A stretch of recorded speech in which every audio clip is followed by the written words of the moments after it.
کے استامن استی جنگیر میں، اور یہاں پر بارش تو کیا آتی ہے، یہاں پر سمندر بن جاتا ہے اور لوگوں کو گزرنا تو کیا اور آنا جانے کی بہت مشکلات ہوتی ہے۔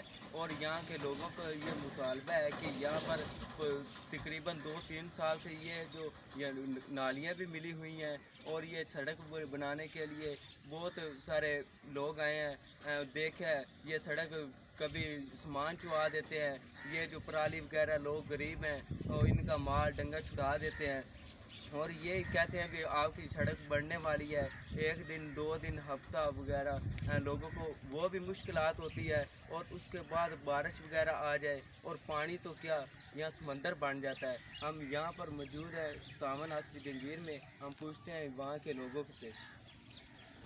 السلام علیکم جی وعلیکم السلام۔ سر، کیا نام ہے؟ جی عبدالسلام، میرا نام عبدالسلام ہے، اور فرسٹ آف آل میں ENN نیوز کا بہت بے حد مشکور ہوں، جنہوں نے ہمارے مسائل کو ترجیح دی ہے اور ہمیں یہ ہمارے ساتھ مدد میں پیش ہے۔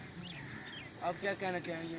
یہ جو بارش کا پانی کھڑا ہو جاتا ہے، یہاں پر لوگ آتے ہیں اور یہ سڑک کے لیے جتنی دفعہ انہوں نے کہا کہ بڑھنے والی ہے، اور جی سر، یہ دیکھیں آپ کے سامنے سارے مناظر کیمرہ مین آپ کو دکھا رہا ہے، یہ دیکھیں یہ راہگیر اور جتنی بھی گاڑیاں ہیں، جتنے بھی معاملات ہیں، یہ گزرنے میں کافی دقت محسوس سب کو ہوتی ہے، اور یہاں پہ جو ہمارے گاؤں کے نمبردار صاحبان ہیں ان کو گورنمنٹ کی طرف سے جو ہے نا سولنگ نالیاں وغیرہ دی گئی ہیں، لیکن انہوں نے ابھی کام سٹارٹ نہیں کروایا، پتہ نہیں کیا پرابلم ہے۔ اب وہ کافی دنوں سے یہی کہتے ہیں کہ نالیاں پڑی ہیں، آئی ہوئی ہیں یہ وہ، لیکن انہوں نے کام شروع نہیں کروایا۔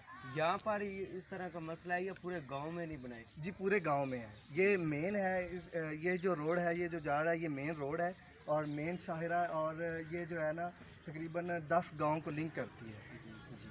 جی آپ نے دیکھا کہ لوگوں کا مسائل کا، اس لیے ان لوگوں کا مطالبہ ہے کہ اعلیٰ حکام تک یہ ہماری آواز پہنچائی جائے۔ محمد زمان کے ساتھ کیمرہ مین ENN نیوز، پاک پتن۔